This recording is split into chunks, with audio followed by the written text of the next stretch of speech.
How's it going, everyone? Welcome to day 2 of Build. My name is Shawn Henry. I'm here with my colleagues Glenn and Amanda. Hello.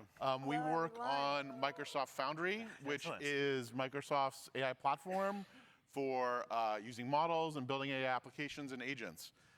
So we're here today. We're going to talk about clause and agent harnesses and some of those concepts of how to deploy your more advanced and sophisticated agents into Foundry.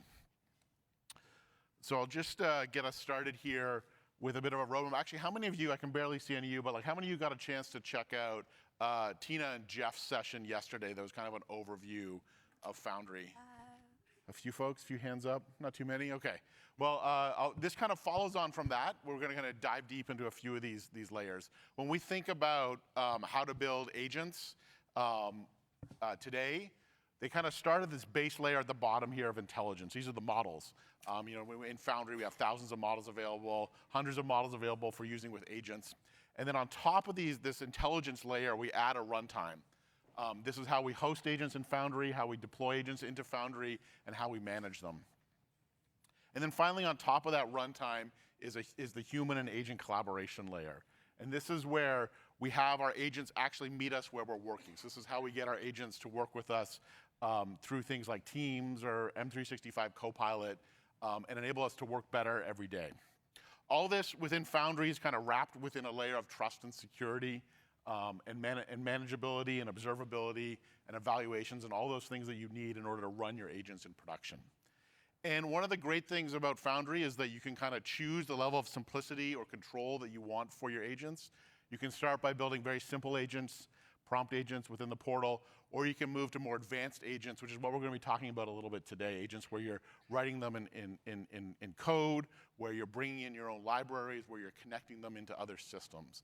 That's what we're going to kind of focus on. We're going to be looking mainly here today at the agent runtime and some of the agent collaboration stuff.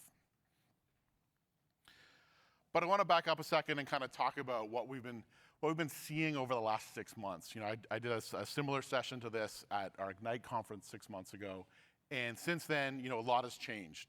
I think we've all experienced that the best frontier models have gotten really, really good at coding, and this has kind of been this change almost in the role of software development, where we're now having our coding agents do most of the actual coding, and we're supervising them, and we're making sure that they're building the right thing. And that's with the help of these tools and these coding agents. We've seen things like GitHub Copilot and Claude Code and Cursor and all these tools that have made it much, much more powerful for software engineers to build applications. We then saw things like 𝗦𝗲𝗀𝗀𝗀𝗀 become available, which was kind of this agent that runs locally on your machine, runs with your credentials, and you interact with it over messaging, and it's constantly running and waiting for you to interact with it. Then a second generation, we'll talk about Hermes a little bit later, came on of these claw-style applications. And what we're seeing now is these things that we've learned with these agent harnesses on top of coding agents and on top of claws with claws. We're now applying them everywhere to enterprise applications. That's what we want to show here, is how you can take some of these agent harness techniques, some of these claw techniques, and make them available for your scaled enterprise applications. So first of all, I've said things like agent harness and claw. What actually is an agent harness? And you can find dozens of definitions for agent harnesses. I'm going to take a stab at what we think it means here. An agent harness is really that shell, the set of tools that you put around your agent in order to make it be able to perform on longer, more complicated tasks. I've heard a good analogy that if you think of your agent as the motor, as the engine, then the harness is the car. It's all the thing. And a motor by itself is not very useful. You need wheels, you need steering wheel, you need seats, you need all these things to actually make it useful. But we still need that core piece. So of the components of the agent harness, the core piece is what we call that agent loop. This is what we think of kind of these traditional agents, where we're giving them a set of context and we're giving them a set of available tools, and we're calling the LLM to ask it to provide a response based on that context. Often it'll come back and it'll ask us to execute some tools. We'll execute all those tools, give that response back to the LLM, and then we'll continue in a loop. And this loop will continue until our agent has reached a goal. So this is kind of the core concept, that nugget, that engine, that motor of an agent harness. Around that, we add a few things. We add context management. So as we're adding this context to the agent, we're adding things like prompts. We're adding things like messages, tools, skills. That starts growing the context. We want to keep that nicely contained. So the agent harness is very proactive in maintaining that context and keeping it under control to do things like context compaction, to look at all the stuff that's inside the agent's context window and then compact it down to something more manageable. The other thing, of course, is skills and tools. Agents have always had tools. Now we're seeing skills becoming a lot more common to be used. So skills, of course, are text-based capabilities that you add to your agent. And then tools and MCPs. Tools can be over MCP, Open API. But one of the things we're finding with agent harnesses also is kind of these tools that give an agent a computer are very, very powerful. So if we give the agent access to the file system to read and write files, we give it the ability to write code that it can execute, or the ability to execute programs on your machine. Now your agents are able to do more human-like tasks because you've given them a computer to work with. The harness also manages your agents, orchestrates your agents together. If you have specialized agents, for instance, for something like web browsing or executing code or synthesizing documents, those are all managed by your agent harness as well. Memory and session persistence. As your agent is executing and as it works over different sessions, you want it to be able to remember things about you, remember things it's learned in order to improve over time. The other important thing with memory and session persistence is that this means the actual runtime can be stateless. And so we can have the runtime hosted on different environments and different deployments. This is really important as you start deploying your agents where they're running for long periods of time. Lifecycle hooks kind of go without saying. You want to make sure that you can connect your agent through the agent harness to your existing applications at all cycles. So before the agent runs, after the agent runs, before it calls the LLM, after it calls the LLM, before it calls tools, and after it calls tools.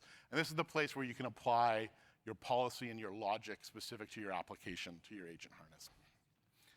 And then last but not least is human in the loop. As these agents are more and more powerful, they're doing more advanced things, you want to make sure you can have communication directly with humans. So the harness will provide those channels and those capabilities so that your agent can ask a human if it's doing a higher risk tool call or a higher risk execution. So if it's trying to access the file system to write files or execute code, you want to have a human in the loop, and the agent harness provides those kind of things. So there's a few other things for agent harnesses, but these we think are kind of the core capabilities that we see across all agent harnesses. So that's kind of that's what agent harnesses are. We're going to now look at a few different ways of how we get agent harnesses deployed into Foundry. So the first thing, I'm going to have Glenn come up, and he's going to talk about getting Hermes deployed into Foundry. Glenn, come on up. Hello, everybody. Hopefully my microphone works. I talked just long enough to get it to turn on. Excellent. So thank you, everybody, first of all, for coming and finding your way here to the like as far away possible conference room, as far as I can tell, to have this talk. So first of all, there's a couple of things I want to talk about whilst this slide is here on the screen. Shawn mentioned, he gave a lot of detail about harnesses, and then but he mentioned this kind of claw style or claw-like, and I thought I wanted to give a little bit of color on that and then get into demos. So what a claw-like in our instance, one of the main things I wanted to kind of show to you all today is that there is a pattern of building agents where you take a harness and it has memory and it kind of owns its environment. Maybe its sandbox or its VM. It has tools, it has autonomy, it's able to execute for long periods of time, deciding how to take action, what to do. It typically has like a communication platform to be able to communicate with you where you want to. You're on Telegram, you're on Slack, so on and so forth, right? This is a particular way of taking a harness, mixing together a lot of things around it in order to build an experience that is really amazing. OpenClaw kind of popularized this way of doing this in its architecture, and then there are many kind of things that are literally claws or a particular flavor of claw, nano claw and various things that are literally claw and have claw in their name. And there's Hermes. And Hermes has the qualities of claws, like we described. It has a lot of those same features, those same ingredients that we just talked about, but it is not necessarily like literally an OpenClaw clone or a fork of OpenClaw or anything like that. They do a lot of their own things. And so Hermes is an agent that you can deploy and can run for you. It has all of those ingredients we just talked about. Can run in many environments. Today I'm going to show it running in Foundry hosted agents. It can appear in the kind of communication channels you want. And it is focused a lot on what this bottom layer, this collective wisdom, this constant self-improving, getting better. The more you do particular tasks with Hermes, the better it gets at doing those tasks. And it has a few techniques of like doing that, and I like them kind of a lot. So this is Hermes. My demo today, what I'm trying to show though, because another thing about these claw-like architectures is today, most of them are kind of optimized for running on a machine, like on your machine or on a VM that they own. And if you remember the early days of the cloud and pets versus cattle and those kinds of analogy, that means these things are kind of like pets. You name them, literally name them. They are the most pet-like thing we perhaps have invented since the beginning of cloud computing. So what I wanted to do was create a slice with Hermes where the backend was on Foundry, but where the agent was always available. I could always talk to Hermes, but it would shut down when it wasn't doing anything. And so it felt like I always had this Hermes there doing whatever I wanted, but I wasn't paying for it all the time. So in my case, I've got the backend on Foundry. I live in the terminal, therefore the place I want it to be is in the terminal. I'm running Hermes. I'm not using OpenShell today. I left this in here because if you may want this, depending on how you're going to deploy a setup like this. Foundry hosted agents has a sandbox built in, so I am just relying on that for my purposes. So let's get to it. This is the Hermes 𝗬𝗲𝗀𝗃. So this is running on my machine, but when it started up, what it did was connect to a Hermes agent running on Foundry hosted agents. I can say hello, I can get it to go do things, and then it will, it's using a model that is running on Foundry. It is using my local kind of Azure default credential to be able to connect to this endpoint. It is then using the same entry credentials to get a model from Foundry. So it's using a Foundry model, and I'm using auth to connect. And then we'll get to this maintenance thing in a minute. And then, very importantly, something else I can do is, I can say, can you see this file on SharePoint called builddemos.docx? If any of you watched Tina and Jeff's session, then if you have not watched it, you should go watch it. And then this document is, oh no, the MCP didn't work. So what this document is the actual demo that, the demo script for their session. So what's going on here is networking is bad, and my Hermes agent is failing to connect to the MCP to be able to download the document. But my point that I'm making here though is, you can see up here this says MCP FTP like WorkIQ SharePoint. So this is Hermes. My Hermes instance is deployed to the cloud. It has a toolbox connection. The agent is using its identity and yours to be able to connect to a WorkIQ MCP, and it is able to get to SharePoint normally. And for some reason, in my demo today, it is not working. So, but I'll show you this in a second because there's a couple of interesting things about this terminal setup. So, what happens with Hermes is it starts to generate files, it starts to generate skills, it starts to generate context. So the more you work with the SharePoint or you work on your tasks you're going to do, the more stuff it generates on disk. And that can start to cause problems. So I'm going to jump over to my Foundry page here. This is the agent that I was just connecting to. It has a Foundry agent endpoint. The 𝗬𝗲𝗀𝗃 connects to this agent. And then it has this thing here though, called routines that you might not have seen before, because this is new, it is in preview. Now, what happens with Hermes has a set of kind of maintenance routines that it can do. Curates the skills, it'll delete old skills that get stale, and so on and so forth. So, in my setup, when I am talking to Hermes, it is, I don't want the sandbox running forever, so it can't really just do those maintenance tasks whenever, because otherwise I'd have to keep the sandbox alive forever with this agent running in it. I don't want that. So my agent shuts down after like 15 minutes of idle time, and these routines spin it back up when it's time to do maintenance and time to do that thing. So you can see here I have this like maintenance routine that ran, and you saw that maintenance routine was at the top of the terminal when I launched it earlier. That's because a run had happened of the maintenance routine. And then the way this works is if I come over here, so you can see I ran this shell script that sets up some environment variables and then runs my 𝗬𝗲. This is just the pointing the 𝗬𝗲 to the back end. And then there's this string. It's called 𝗦𝗲𝗻𝗀𝗶𝗸𝗀𝗻𝗲. That's the session ID for Foundry. Every session ID controls the file system that this agent is going to get access to, which means if I change this to, I don't know, Jeff, let's say Jeff, the 𝗦𝗲𝗻𝗀𝗻𝗲s. Now, this is a brand new Hermes. It's a brand new file system. It's a brand new VM. It is recreated from the snapshot that I deployed when I created my Hermes agent. And when the agent launches for the first time, it creates a new maintenance routine automatically, is what happens here. And so let me rerun this. So once again, I'm dealing with an agent split across 2 regions on conference internet, is what is going on right now. And so what happens in here is that Hermes, when I connect to this setup, that creates a new routine that does nightly maintenance. That nightly maintenance routine will delete old scheduled skills. It'll delete a bunch of different stuff that you might need to do to curate the files. And importantly, it will back up Hermes. So it'll put it into, I'll create an independent backup of Hermes to be able to make sure that the files are always on disk. And so routines are a feature where you can get the agent to react to external stimuli. They can go and create the, they can prompt an agent to go do something. So if you go create a routine in here, you can select an agent, you can select a session, and you can give it a prompt and give it some recurrence.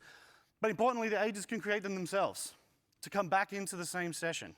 So that's what's happening here, is I didn't create any of these routines. That's why they have weird names, is because each one of these was created by an agent in order to be able to, for it to be able to do maintenance on itself because it knew it needed to be able to do it.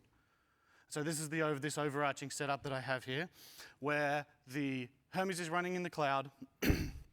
There is a 𝗬𝗲 on my local machine.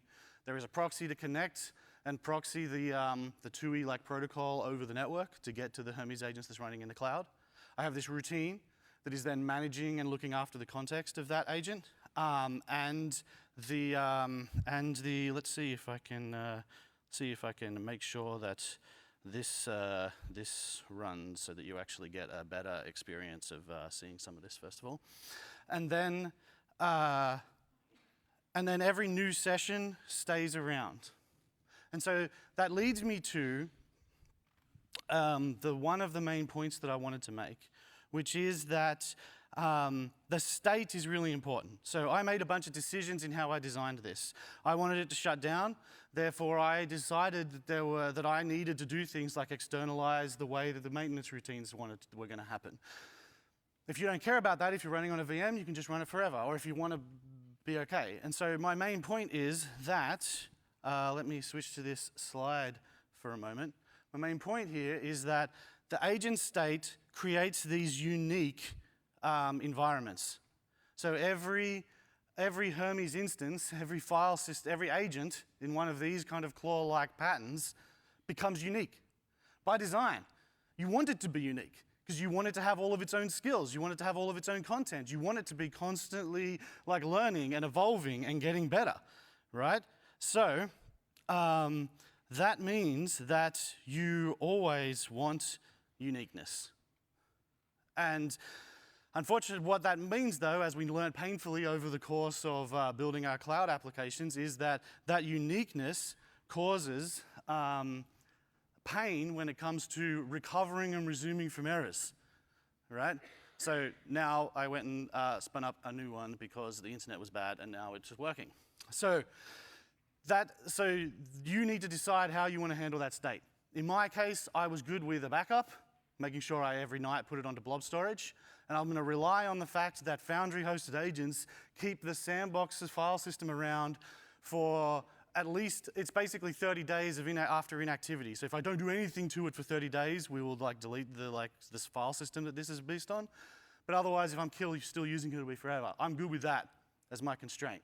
It's now running in a sandbox. It's isolated. It has access to my work IQ. You can see it knows that this document here was made by Jeff Holland. I could access it and I could start getting it to do stuff. This new instance that I just spun up also created a new routine, as I said before, as I said it would before.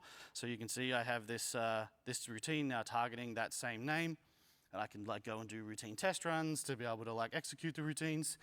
So this shows you, with the mix of ingredients that you have on Foundry, you can put together a nice experience for being able to build something based upon a Hermes or some 𝗦𝗲𝗀𝗀𝗀𝗀like experience if you want. And as long as you take into account what you're going to do with all the state and where you're going to put it. You either need to do something like what I've done, where you optimize and you change things, or build something custom, which is where the next demo is going to take you. And so my last point before I hand over is, if you want to do this, if you want to use Hermes and you want to build, and you want to use it to be able to build things yourself, doing things like what I've just described, come see me at the end. I have all the code available for everything I've done. You'll be able to do it. It's kind of a proof of concept at the moment. I'm going to keep evolving it, but come talk to me. So we can help each other make these things real. And also come talk to me if you want to use routines and you're interested in just generically, how do I trigger these agents? Okay, we'll be here at the end, and I'll be in the booze after this. Okay, thank you very much. Sorry for the hiccups, but you still saw what I was going to show you in the end. And now I'll hand you off to my buddy to talk about custom agents. Thanks, Glenn. Very cool. And Glenn wasn't kidding when he's saying he's continuing to work on it. He's making PRs directly into the Hermes repo. To fix things up and improve it and make it work better with Foundry. So be sure to check that out. So that was kind of taking an off-the-shelf agent harness and getting it working inside of Microsoft Foundry. I'm going to focus here a little bit more on building your own custom harness with Microsoft Agent Framework. So if you're not familiar with Microsoft Agent Framework, it's our library, our SDK for building AI applications and agents at Microsoft in Python and C#. We released it late last year in October into preview, and we recently went to version 1.0 a couple months ago.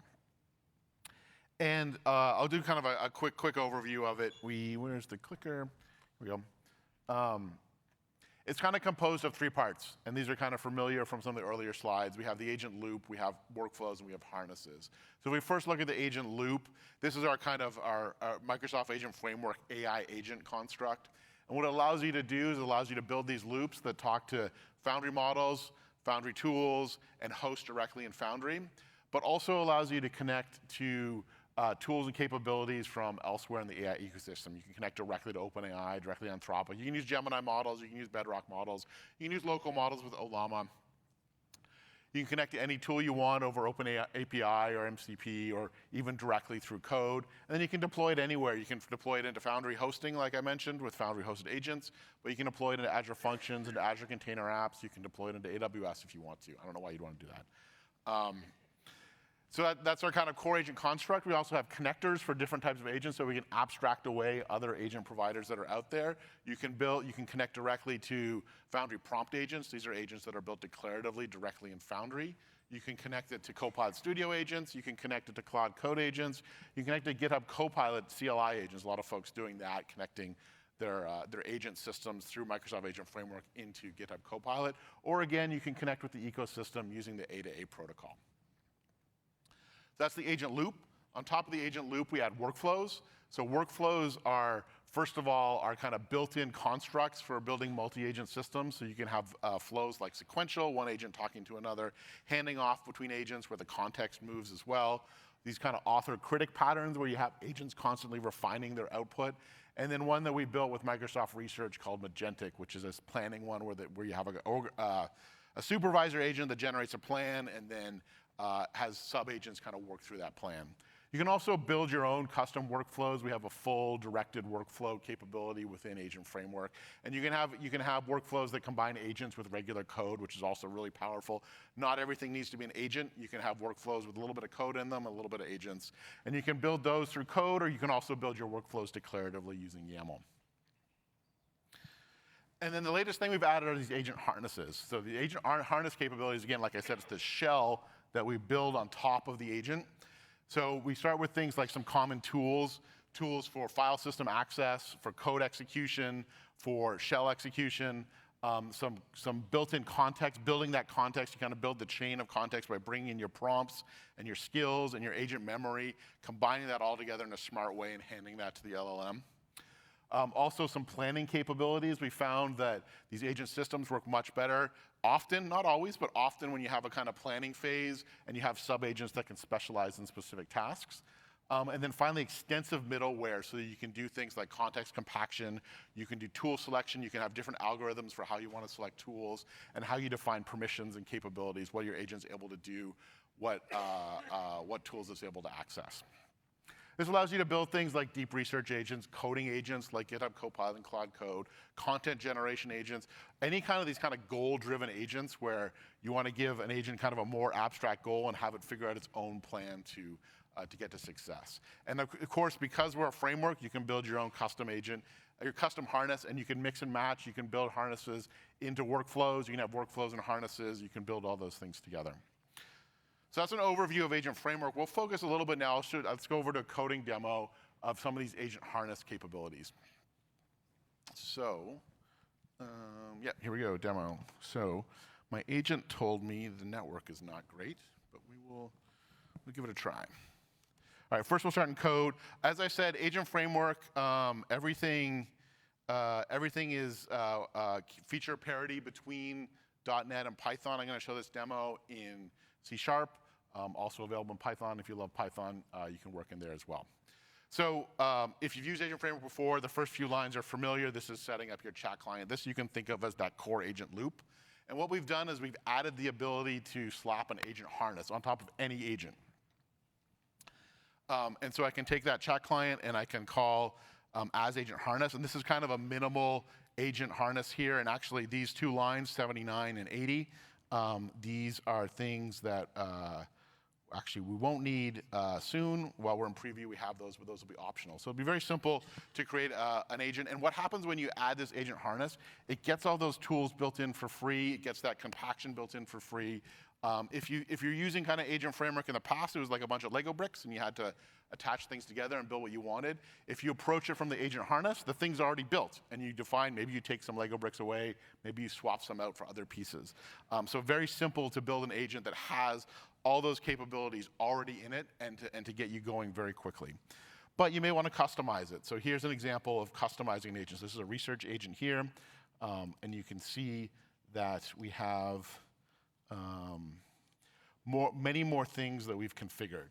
So obviously even a name and description, that's great, some metadata, but I've also given it some tools. This is a tool here that converts a web page into a markdown file. I can specify things in the model level, like the reasoning effort. I can specify where I want it to store files, where I want its memory to go, where I want what files I want to give it access to with the file access store. I can configure where I want the telemetry to go. It spits out the full complement of 𝗦𝗲𝗀𝗀 from the GenAI spec, so I can have that go up to Foundry. I can have it go up to anywhere where I want to see my telemetry, and then I can give it some pre-configured background agents. So I have one here that does web search in the background.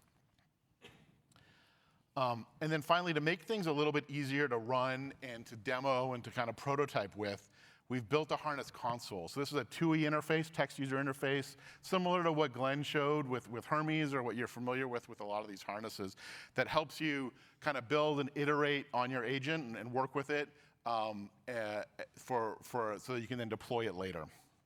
So we'll take a look. Let's see what we got here.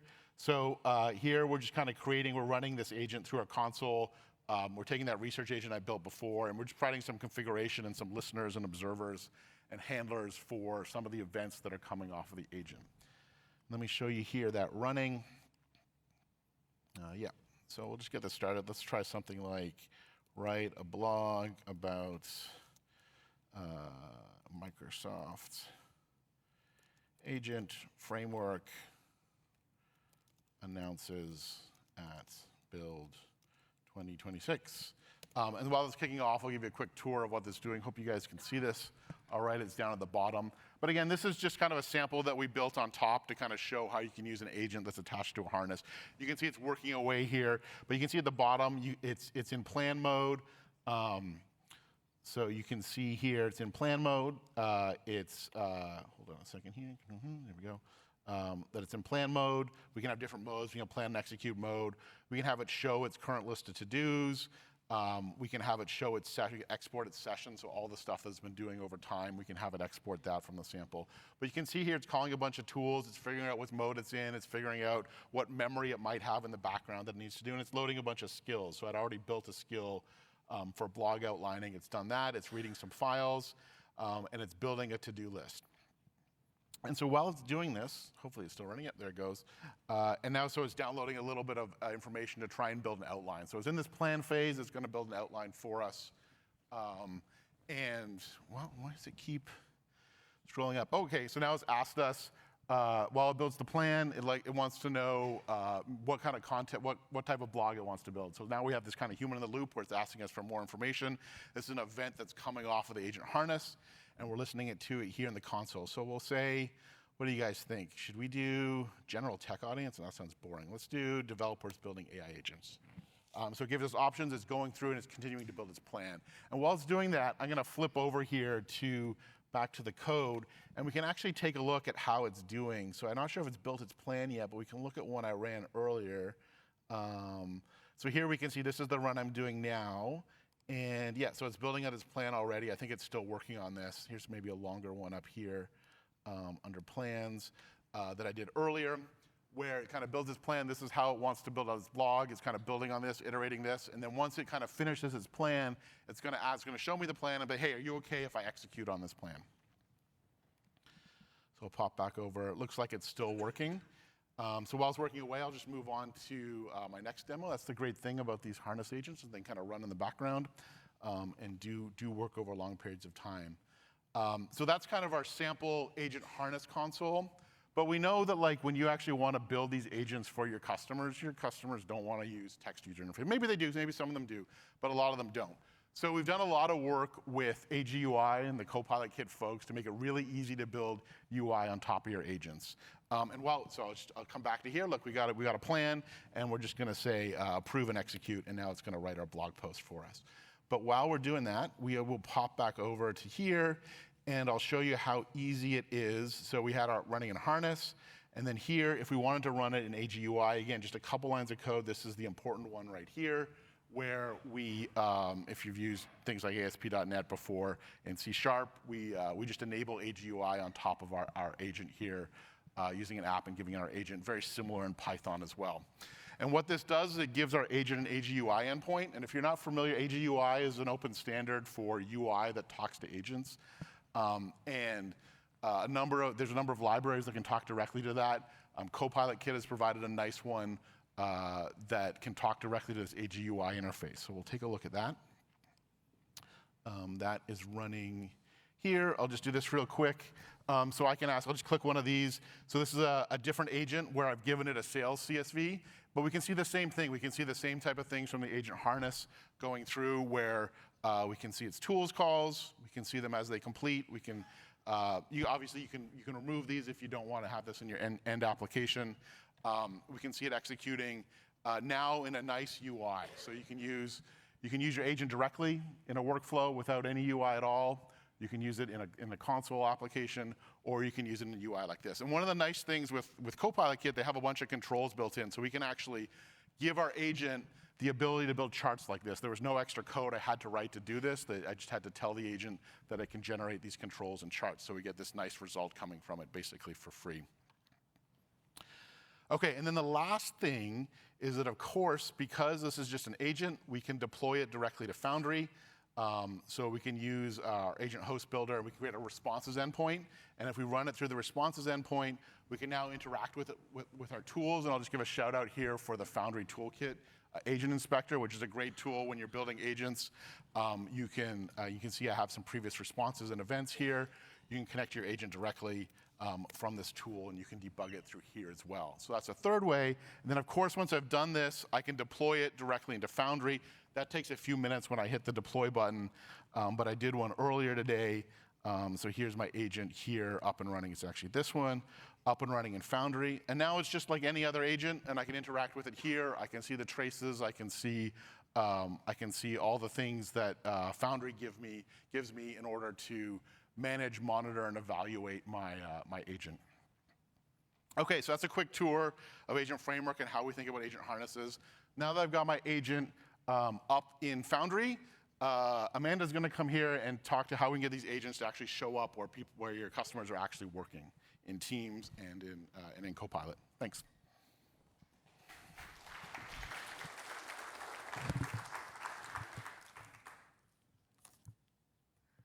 Hello, everyone. How are we doing? Let's switch back to the slides.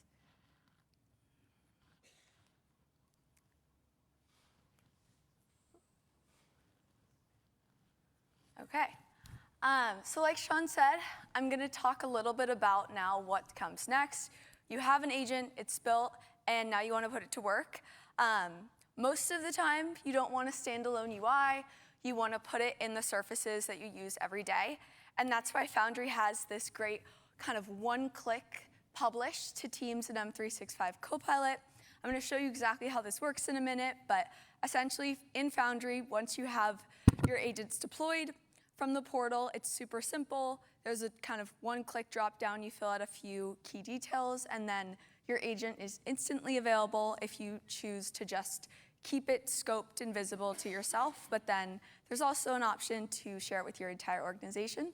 So let's jump into it, and I can show you this better than I can tell you. Switching, demo 3. Okay, so like I said, I have an agent. This is just a simple prompt agent, but for the purposes of this demo, I want to show you what the publishing experience looks like. So once I have a version that I've tested and I'm happy with, what I'll do is I'll come here to the Publish dropdown, and I'll click this Publish to Teams and 𝗦𝗽𝗲𝗂𝗃 Copilot button. Just for sake of time, I've already published this one, but this is the exact experience. As I'd click Publish, I'd be taken to a dialog where I'd get to name my agent, provide some kind of key details, and these are actually what end users are going to see when they interact with your agent. So these are more of like the actions it can perform, not necessarily the internal implementation details. And then on the next page, I have two options. I can either make it available just to myself, and that's where it shows up immediately and I can start using it, or I could submit it to the Microsoft Admin Center for approval. And then once approved, it will be available to everyone in my organization. And there's also another option to download and customize. But like I said, already published this. So this is what the agent would look like in 𝗦𝗽𝗲𝗂𝗃 Copilot. I could just ask this one like what products we sell, because this is a Java customer and product support agent. Do we sell? But what's great as well is I'm only going to show you Copilot for this agent, but in a second I'm going to show you Teams. With just that one experience, I get both UIs out of the box, and I don't have to build anything else. And yeah, the agent's now listing information about my products. But let's now pivot to what I think is going to be kind of the more interesting new part of the demo, which, going back to our slides,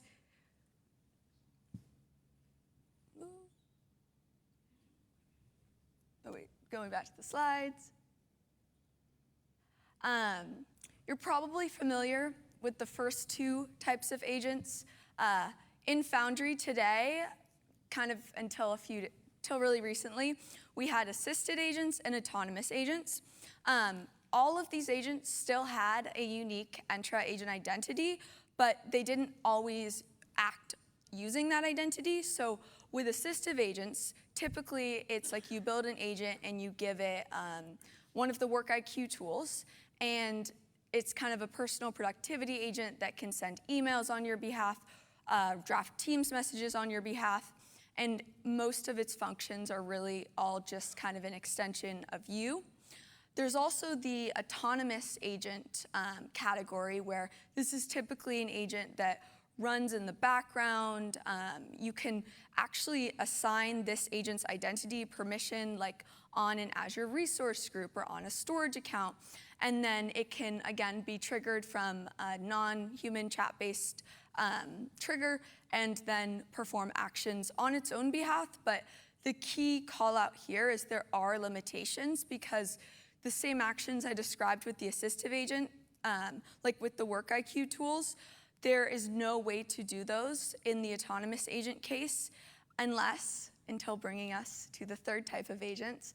We have this new type of agent called Autopilot agents. I actually demoed them a little bit, snippet yesterday in the keynote, but this type of agent also, just like autonomous agents, always acts on its own behalf, but the difference here is it actually has a user account, which gives it its own email address, alias, the ability to send Teams messages on its own behalf, create Word documents on its own behalf. So it essentially now can do any action, even those that typically require a user account. So now let's dive into what this looks like, how I would build one. You probably heard of the announcement of Scout in Foundry. The kind of how to think about Autopilot agents here is we're giving you the platform to actually build any type of agent or any type of Autopilot agent, whereas Scout is one example of an out-of-the-box Autopilot agent. So switching back over, and this is also in the repo for the breakout session, but at Foundry, we've kind of focused on giving you a hero scenario, which we call our kind of workstream manager agent. I think a key unlock for this type of agents is group chat behaviors. So we've tried to create an agent that shows you how to it will automatically track open items. It can answer questions about everything in your Teams chat. And there's even an onboarding flow. And I know I don't have that much time, so I'm just gonna, once you've deployed this sample, you would go to the Microsoft Admin Center in the Request tab. Once it loads, you would approve your agent, and then you would come to Teams and hire it, essentially. But once I've actually created this agent, I think this is the cool part, is I would initially, because I'm the one that created the instance, would get a message that would be an onboarding message, and it would ask me, who should I be able to talk to? Because by default, only I can talk to it.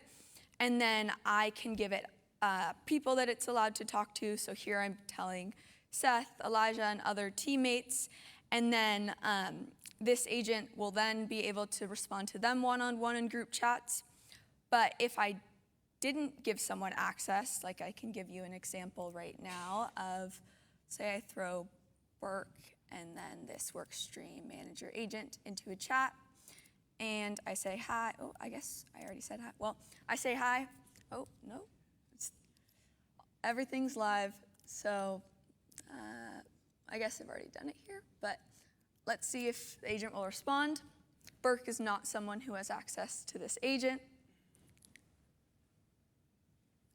Da-na-na-na-na, moment of truth. Hopefully the agent woke up this morning. Oh, yeah, so again, we've created a sample where you have complete control of who can talk to it. And I'm gonna quickly now show you what this looks like in a group chat. So, like I said, there's a few out-of-the-box capabilities that we have added. The first is every message that it's gonna respond to, it will to just signal that it's actually working on a response. If I directly @mention the agent, it's going to @mention me back. But you'll also notice if you see here, oh, wait, I guess my Zoom it commands are not on. You'll also notice if you see here, I'm asking other members of the chat to do things, and this agent isn't responding to all messages, so that's definitely a critical behavior for agents in group chats. Don't have much time left, so we're gonna have to wrap it up there, but please start building with the code sample. We've provided you a set of examples, but this is really meant for you to tailor it to your team's needs and behavior preferences. But I'll pass it back to Shawn. Thanks, Amanda. Cool stuff again. Let's go forward here a little bit. We'll wrap this up. We only got a couple seconds. We looked at we'll go back to here. We looked at three things. We talked about agent harnesses. Not going back. There we go. Whatever. We'll get here in a second. So we talked about agent harnesses. And we showed 3 things. We showed taking an off-the-shelf agent harness with Hermes, getting it deployed into Foundry. We showed building custom harnesses with Microsoft Agent Framework, getting those running in Foundry. And then Amanda showed you how to actually get your agents, whether they're up in Foundry, get them where your customers are in M365 and inside of Teams, with a couple different ways of how those agents can interact within your enterprise. So we're excited with what you can build with this. All our code is available on GitHub. There's a link in a second. If you do build something great, there's the Agent League Hackathon, which you can join.